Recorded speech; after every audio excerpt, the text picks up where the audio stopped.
let's talk about what it actually requires to heal self-abandonment. And y'all, I'm just going to be transparent with you all. This is so incredibly simple that your mind will likely resist it at first. It'll probably look for a reason to say that I'm wrong. And it'll say I'm wrong because I don't understand your story and your circumstances and what you've been through.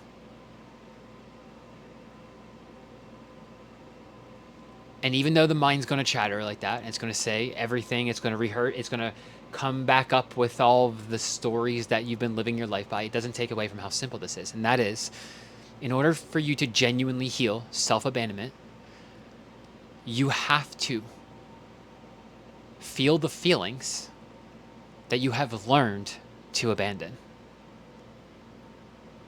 You have to sit in the fucking fire, in the discomfort of all of them.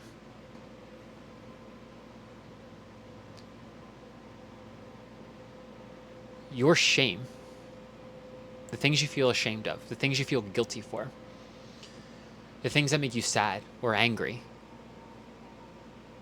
every one of those feelings is just as much a part of you as joy.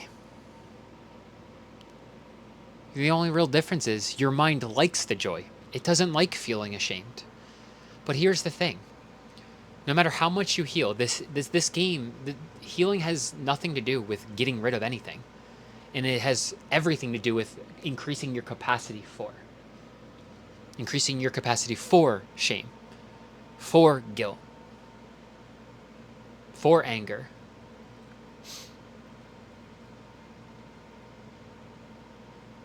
Every single one of them is a part of you, and every single one of those feelings is trying to teach you something about yourself. They're trying to teach you a need. They're trying to teach you a boundary. But until you increase your capacity for those feelings, they can't actually teach you anything because you're still, when they come up, you push them right back down. I don't like feeling angry. Who I think I am doesn't like feeling angry, so let's push that shit back down. Who I think I am doesn't like feeling sad, so let's push it back. Sad Tyler, go the fuck away.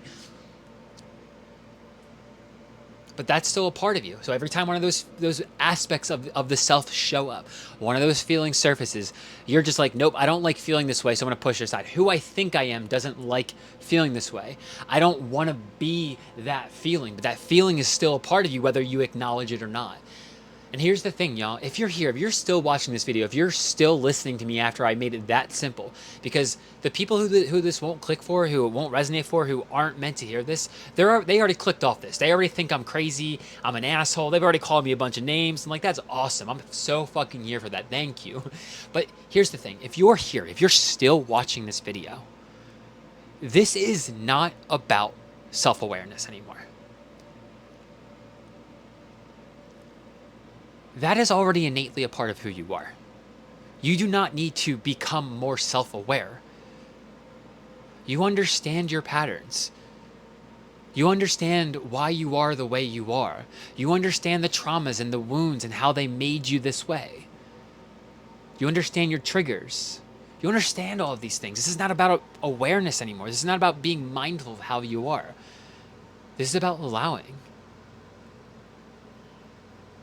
Because the only reason you keep abandoning yourself is because who you think you are doesn't like those negative feelings.